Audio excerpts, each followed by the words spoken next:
Alright, so we're back again, talk about some Final Fantasy VII, and we're here to discuss the ending, not of Remake this time, which is something we've talked about quite a bit.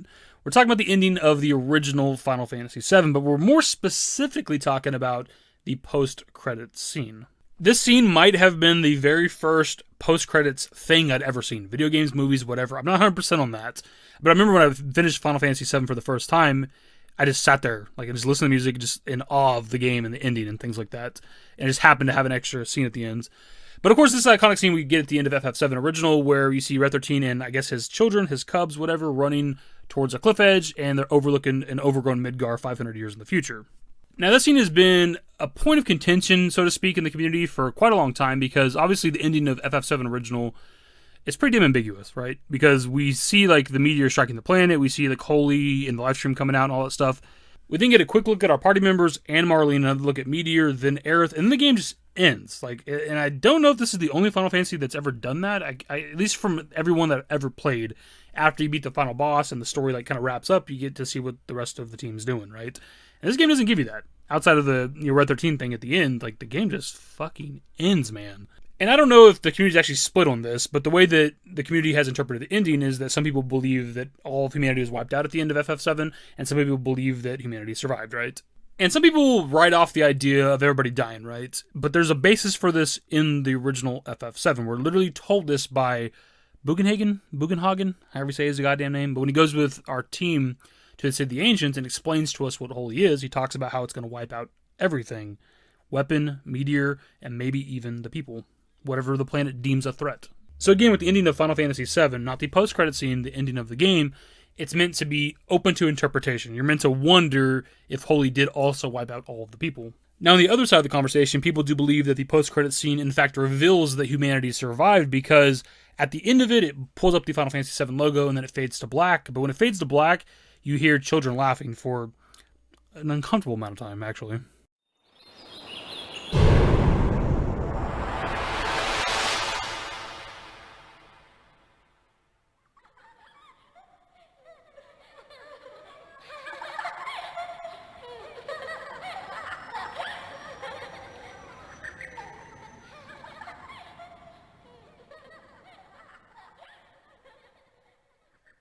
It's like a scene from a horror movie, dude. I was waiting for a scary monster to pop up. So for a lot of people out there, the laughter at the ending is proof that humanity survived at least as far as 500 years in the future. It's meant to be people laughing that live in the Midgar area or the surrounding area, living within the ruins of Midgar, whatever the case. I don't know what I thought on my first couple playthroughs back in the day. Obviously, I was pretty young when I played this game. I don't even know if I was smart enough at that age to even attempt to interpret the ending. Now, in the modern day, the conversation itself is entirely pointless because we've obviously had the compilation for FF7, which by itself would prove that humanity was not wiped out, at least at the end of Final Fantasy VII. The OG FF7 wholly did not kill everybody because obviously we have things that take place after that. But obviously the compilation didn't exist until years after OG FF7 came out. And I think part of where the sort of discourse comes from, I don't know the origins of all this. I don't have, archived forum posts from back in 1998 discussing the ending of Final Fantasy VII, but there is an interview from 2005 with Yoshinori Kitase where he kind of seems to hint that people are dead, or at least that's his interpretation of the ending or something. In an interview with Electronic Games Monthly, they say, at the very end of Final Fantasy VII, we see the epilogue to the whole story that takes place 500 years later, so really you still have another 497 years worth of games and movies to fill in, to which Kitase replies, maybe I'll try to do that. In a way, I consider the epilogue to be the true happy ending of Final Fantasy VII. Well, it's a happy ending even though all the human beings are destroyed. Now, some people write that answer off entirely simply because he laughs at the end. I guess in their mind, you cannot possibly say something serious or truthful and laugh at the same time. But regardless, I'm assuming this is where some of the discourse comes from, because you have somebody that's a major part of the dev team saying, at least to them, that the epilogue is the true ending and that humans are destroyed. Now, that doesn't mean that's necessarily the truth, and maybe it's a joking answer, maybe it's a sarcastic answer, maybe it's a little tongue-in-cheek thing, who knows, right? But at the end of the day, maybe this is where some of the community gets this idea from. That said, however, we have other dev members that have said other things, and more importantly, we have Kazunojimas Explanation of the ending, and obviously he is a scenario writer for Final Fantasy VII, and a plethora of other Final Fantasy games. What we're going to look at here is a translation from the Shinra Archaeology department on Twitter, which they do a lot of fantastic translations of like Japanese like interviews and things regarding Final Fantasy VII, old and modern, because they do have stuff for remake as well. Anyways, they say, Nojima says the ending of Final Fantasy VII is pretty straightforward. The planet is still alive thanks to Cloud and his party, and smoke can be seen rising from Midgar, indicating humanity survived. However, Naoru reveals he actually forgot to add the smoke into the FMV, and this interview goes back to like 2003, so that's before the compilation actually started. And to be clear, I mean started as in like before Crisis didn't drop until 2004, but it was actually conceptualized around like 2002 or something. So apparently there was supposed to be smoke coming out of Midgar to indicate that humans were there, like a fire, I guess, like they're cooking food, staying warm, whatever the case. And I do think that would have helped the scene a lot to like go in the direction of indicating that humans had survived. I can't say for sure if back in the day playing the game for the first time, if the smoke would have told me that. Like I don't know if I would have interpreted it that way, because there could be smoke for a plethora of reasons, right? There's also, this is a world where there's magic. There's also a world where there's monsters that can breathe fire and things like that. But I think it would have at least helped the conversation for sure. What I do find a little bit weird about this, though, and I don't know if it's like in this interview or if he's talked about it elsewhere, is like, why wouldn't he mention like the children laughing at the end? If that's what that's supposed to be indicative of, like if the kids laughing at the end of the game is meant to convey that humans survived, like why wouldn't you also mention that instead of just the smoke?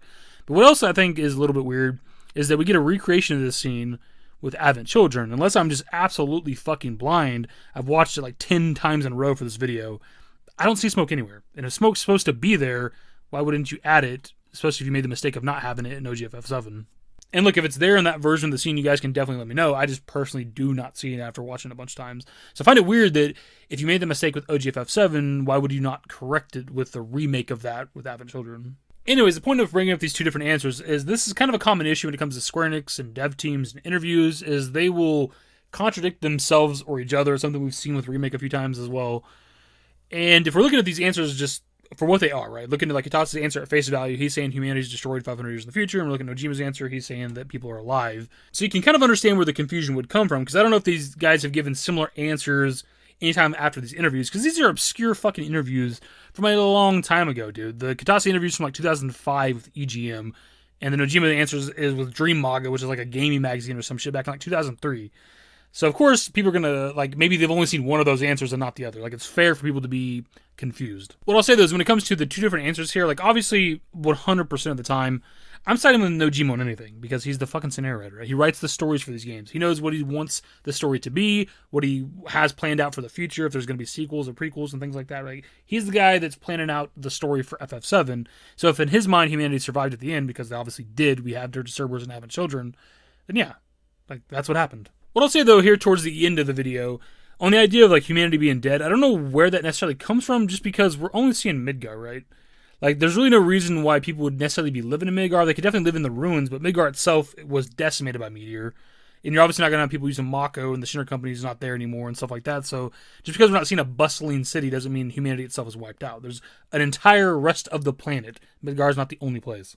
Anyways, it's more or less a video, my dudes. It's something I wanted to talk about just because I don't think we've ever discussed this on the channel. We might have here and there in videos mentioned like 500 years in the future and all that other stuff, but we've definitely never had like a full-on discussion about it, and definitely never did a dedicated video discussing this. And seeing that translation today, I felt like, let's talk about it, because people were talking about it. Because every time they do like a translation, it kind of makes the rounds on Twitter. And as I said earlier in the video, the translation's cool itself to have that back in the day, but also like because of the compilation, we don't even need proof that humanity survived, because they did. We know that. Anyways, that's the video. Subscribe to if you guys are new. There's no in the description below. Follow me on Twitter, YT. That's it. Bye. Used to care what people thought, but now I care more, and nobody out here's got it figured out. So therefore, I've lost all hope of a happy ending, depending on whether or not it's worth it. So insecure, no one's perfect. We spend it with no shame. We blow that like Coltrane. We in here like Rogaine, or leave it like Cobain.